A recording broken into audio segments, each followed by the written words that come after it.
মানুষ ভাবেন যে ধন অর্জন করা হলো অত্যন্ত গুরুত্বপূর্ণ। তিনি আজীবন ধন অর্জন করতে থাকেন, ধন অর্জন করার চেষ্টা করতে থাকেন। সে যাই হয়ে যাক না কেন, পরিশ্রম করতে থাকেন।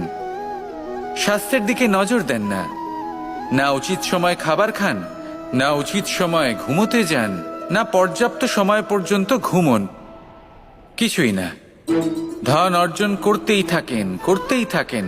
আর কিছু সময় পরে যখন তিনি অসংখ্য ধন লাভ করে ফেলেন, তখন তার সাথে ওনার শরীরে অনেক রোগ বাসা বাঁধে। এইসব রোগের উপচার করতে করতে সেই সমস্ত ধন যা উনি অর্জন করেছেন তা তিনি ব্যয় করে ফেলেন। শেষ পর্যন্ত কি হয়?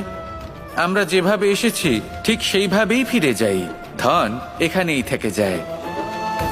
দেখুন, একটা অত্যন্ত গুরুত্বপূর্ণ কথা রয়েছে যে আপনার বোঝা উচিত। এই যে ধন, তার ব্যবহার করুন জীবনকে আরো ভালো করে তোলার জন্য। ধনের সদ্ব্যবহার করা উচিত, এমন যেন না হয় এই ধন আপনাকে ভোগ করে ফেলে। এই জীবনকে নিশ্চিত রূপে আরো শ্রেষ্ঠ করে তুলুন। কিন্তু এই ধন অর্জন করার এই প্রক্রিয়াতে নিজের সারা জীবনকে নষ্ট করে ফেলবেন না।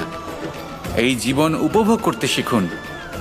আর আমার সাথে ভালোবেসে বলুন, রাধা রাধা।